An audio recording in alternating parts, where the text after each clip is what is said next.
Hello ನಮಸ್ಕಾರ ಎಲ್ರಿಗೂ welcome to my YouTube channel. ಇವತ್ತು ಹೆಸರು ಕಾಳಿನ ಜ್ಯೂಸ್ ಮಾಡ್ತಾ ಇದ್ದೀನಿ. ಹೆಸರು ಕಾಳನ್ನು ನಿನ್ನೆ ರಾತ್ರಿ ನೀರಲ್ಲಿ ನೆನೆಸಿಟ್ಟಿದ್ದೆ. ಸ್ವಲ್ಪ ಲೈಟಾಗಿ ಮೊಳಕೆ ಬಂದಿತ್ತು. ಕೌಶಿ ಸುಸ್ತು ಅಂತ ಹೇಳ್ತಾ ಇದ್ಲು ಇವತ್ತು. ಯಾಕೆ ಅಂತ ಗೊತ್ತಿಲ್ಲ, ಸ್ವಲ್ಪ ಬೆಳಗ್ಗಿಂದನೇ ಸುಸ್ತು ಅಂತ ಹೇಳ್ತಾ ಇದ್ಲು. ಸೊ ಹಾಗಾಗಿ ಅವಳಿಗೋಸ್ಕರ ಅಂತ ಅಂದ್ಬಿಟ್ಟು ಜ್ಯೂಸ್ ಮಾಡಿದ್ದೀನಿ. ಈಗ ಕೆಲಸ ಎಲ್ಲ ಮುಗಿಸಿ ಅಡುಗೆ ಕೆಲಸ ಶುರು ಮಾಡೋಣ ಅಂತ ಬಂದಿದ್ದೀನಿ. ಕ್ಲೀನಿಂಗ್ ಕೆಲಸ ಎಲ್ಲ ಆಯಿತು. ಹಾಗೆ ಇವಾಗ ರೆಸ್ಟ್ ಮಾಡ್ತಾ ಇದ್ದಾಳೆ ಕೌಶಿ, ಜ್ಯೂಸ್ ಕುಡಿದು. ಸ್ವಲ್ಪ ಸುಸ್ತಾಗ್ತಾ ಇದೆ ಅಂತ ಹೇಳ್ತಾ ಇದ್ದಾಳೆ. ಇನ್ನೇನು 13ಗೆ ಅವಳಿಗೆ 9 ಮಂತ್ ಕಂಪ್ಲೀಟ್ ಆಗುತ್ತೆ. ಸೊ ಸ್ವಲ್ಪ ಭಯ ಇದೆ, ಅಂದರೆ ಯಾವಾಗ ಡೆಲಿವರಿ ಆಗುತ್ತೆ ಅನ್ನೋದು ಗೊತ್ತಿಲ್ಲ ಅಲ್ವಾ. ಹಾಗೆ ರೆಸ್ಟ್ ಮಾಡ್ತಾ ಇದ್ದಾಳೆ. ಜ್ಯೂಸ್ ಕುಡಿದ್ಲು. ಹೆಸರು ಕಾಳನ್ನು ನೀರಲ್ಲಿ ನೆನೆಸಿಟ್ಟಿದ್ದೆ. ಲೈಟಾಗಿ ಮೊಳಕೆ ಬಂದಿತ್ತು. ಬೆಲ್ಲ ಹಾಕಿಬಿಟ್ಟು ಜ್ಯೂಸ್ ಮಾಡಿ ಕೊಡೋದು. ಸ್ವಲ್ಪ ಕೋಲ್ಡ್ ಬೇಕಿದ್ರೆ ಐಸ್ ಕ್ಯೂಬ್ ಹಾಕ್ಬೋದು ಅಷ್ಟೇನೆ. ತುಂಬ ತಂಪು ದೇಹಕ್ಕೆ ಕೂಡ, ಒಂದು ಎನರ್ಜಿ ಕೂಡ ಸಿಗುತ್ತೆ ಅದರಿಂದ ಅಂತ ಅಂದ್ಬಿಟ್ಟು ಮಾಡಿಕೊಟ್ಟಿದ್ದೀನಿ. ಅದನ್ನು ಕುಡಿದು ರೆಸ್ಟ್ ಮಾಡ್ತಾ ಇದ್ದಾಳೆ.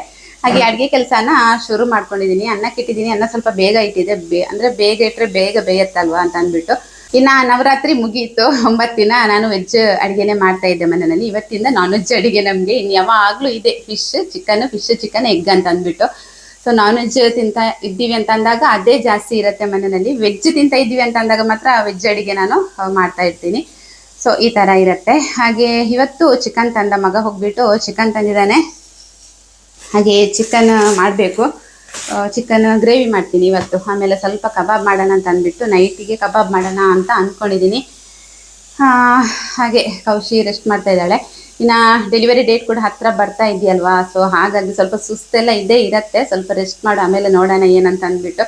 ಸ್ವಲ್ಪ ಭಯ ಆಗುತ್ತೆ. ಏನಂತ ಹೇಳಿದರೆ ಇನ್ನೂ ಹೇಳೋದಕ್ಕಾಗಲ್ಲ ಅಲ್ವಾ, ಯಾವಾಗ ಡೆಲಿವರಿ ಆಗುತ್ತೆ ಅಂತ ಹೇಳೋದಕ್ಕಾಗಲ್ಲ. 13ಗೆ ಅವಳಿಗೆ 9 ಮಂತ್ ಕೂಡ ಕಂಪ್ಲೀಟ್ ಆಗುತ್ತೆ. ಸೊ ಇನ್ನೂ ರೆಡಿಯಾಗಿರ್ಬೇಕು ಅಷ್ಟೇ, ಮೆಂಟಲಿ ಪ್ರಿಪೇರ್ ಆಗಿರಬೇಕು ನಾವು. ಯಾವಾಗ ಏನಾಗುತ್ತೆ ಅಂತ ಹೇಳೋದಕ್ಕಾಗಲ್ಲ. ಸೊ ಈಗ ರೆಸ್ಟ್ ಮಾಡ್ತಾ ಇದ್ದಾಳೆ. ನೋಡಬೇಕು ಎದ್ದ ನಂತರ ಏನಂತ ಅಂದ್ಬಿಟ್ಟು. ಒಂದು ಬೇಗ ಇವಾಗ ಗ್ರೇವಿ ಒಂದು ಮಾಡಿರ್ತೀನಿ.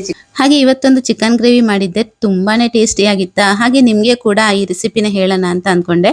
ಹಾಗೆ ಒಂದು ದೊಡ್ಡ ಗೆಡ್ಡೆ ಈರುಳ್ಳಿನ ತೊಗೊಂಡಿದ್ದೀನಿ. ಒಂದು 10ರಿಂದ 12 ಬೆಳ್ಳುಳ್ಳಿ, ಸ್ವಲ್ಪ ಕರಿಬೇವು, ಆಮೇಲೆ ತೆಂಗಿನ ತುರಿನ ಈ ಥರ ಬ್ರೌನ್ ಕಲರ್ ಬರೋ ತನಕ ಚೆನ್ನಾಗಿ ಇದನ್ನು ಫ್ರೈ ಮಾಡಿ ಎತ್ತಿಟ್ಕೊಂಡಿದ್ದೀನಿ.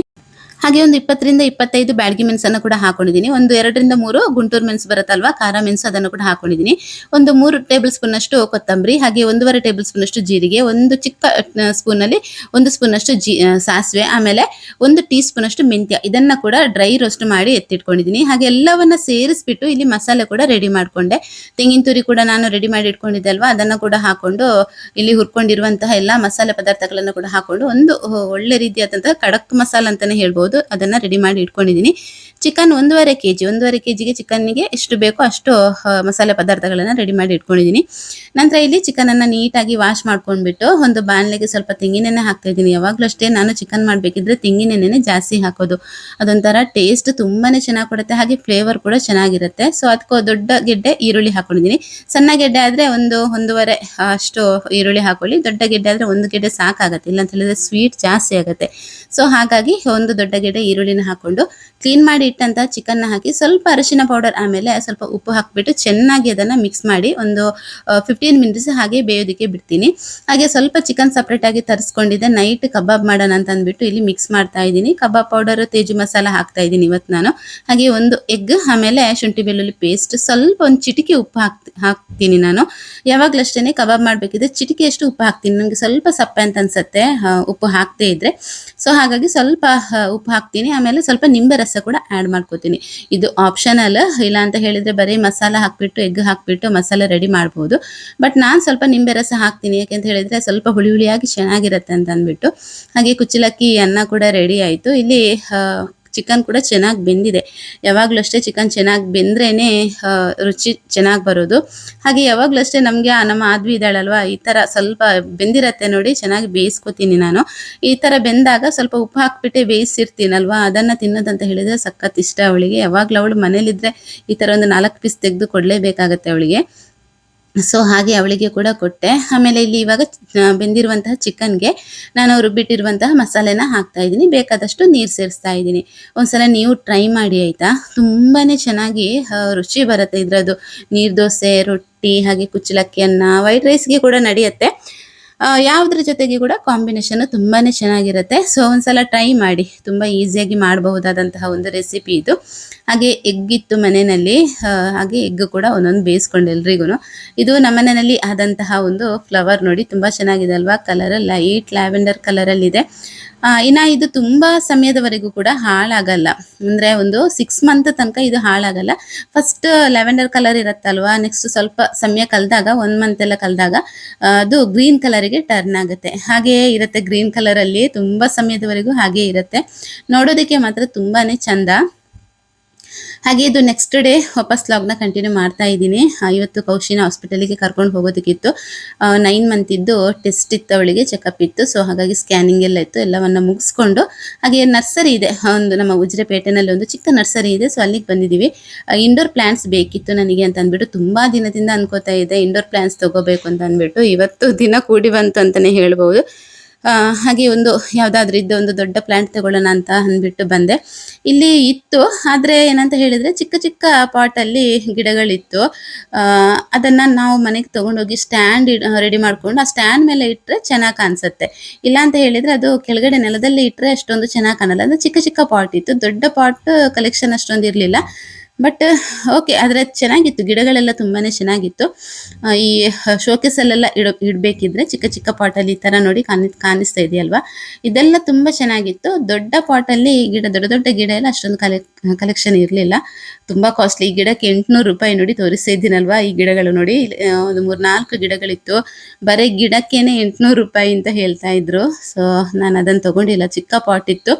ಬೇರೆ ಗಿಡನ ತೊಗೊಂಡೆ, ನೆಕ್ಸ್ಟ್ ಲಾಗಲ್ಲಿ ತೋರಿಸ್ತೀನಿ ನಿಮ್ಗೆ ಏನೆಲ್ಲ ತೊಗೊಂಡೆ ಅಂತ ಅಂದ್ಬಿಟ್ಟು.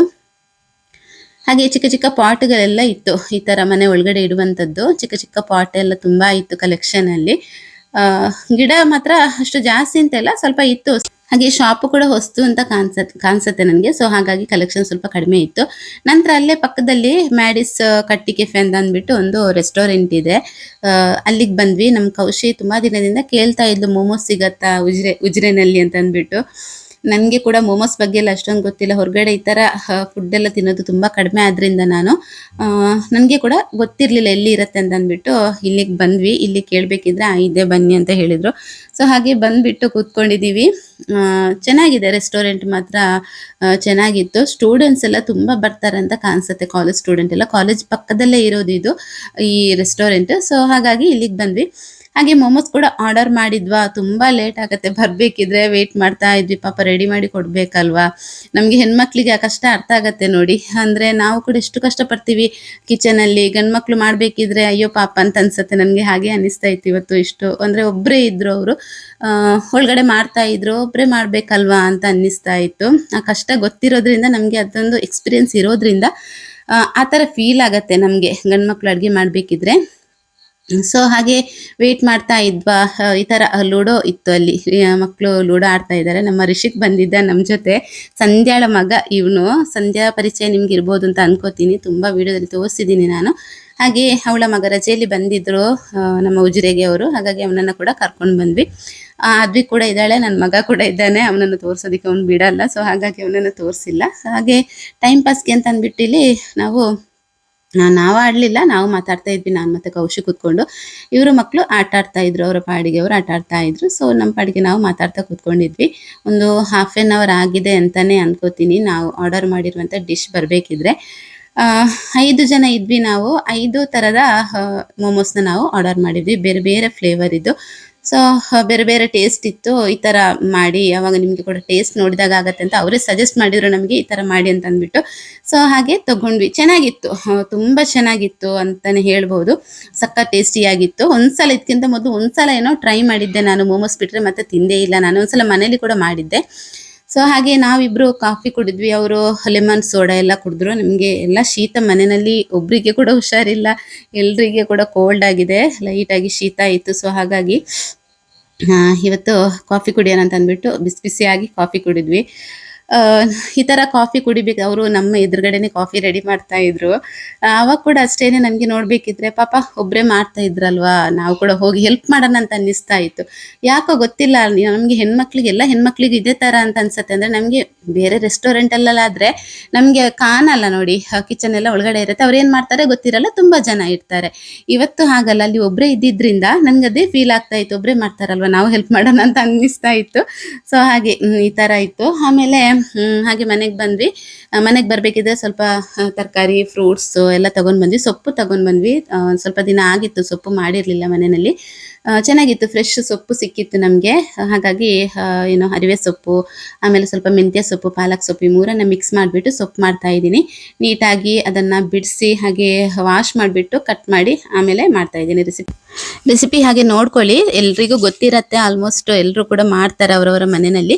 ಬಿಗಿನರ್ಸ್ ಯಾರಾದರೂ ಇದ್ದರೆ ಗೊತ್ತಿಲ್ಲ ಅಂದರೆ ಈ ವಿಡಿಯೋನ ನೋಡಿಬಿಟ್ಟು ನಿಮಗೆ ಟ್ರೈ ಮಾಡ್ಬೋದು. ಇದೇ ಥರ ಮಾಡಿ ತುಂಬಾ ಚೆನ್ನಾಗಿ ಬರುತ್ತೆ. ನೀರೇನೋ ಹಾಕೋದಿಕ್ಕಿಲ್ಲ, ಅಂದರೆ ಸೊಪ್ಪಲ್ಲೇ ತುಂಬ ನೀರಿರೋದ್ರಿಂದ ನೀರು ಹಾಕುವಂತಹ ನೆಸೆಸಿಟಿ ಇರಲ್ಲ.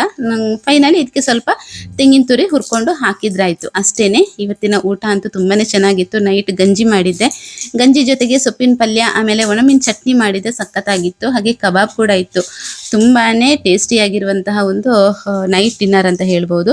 ಹಾಗೆ ಇವತ್ತಿನ ವಿಡಿಯೋ ಕೂಡ ಇಲ್ಲಿಗೆ ಎಂಡ್ ಮಾಡ್ತಾ ಇದ್ದೀನಿ. ವಿಡಿಯೋ ಇಷ್ಟ ಆದರೆ ಲೈಕ್, ಶೇರ್, ಕಮೆಂಟ್ ಮಾಡಿ. ಸಿಗ್ತೀನಿ ನೆಕ್ಸ್ಟ್ ವ್ಲಾಗಲ್ಲಿ. ಬಾಯ್.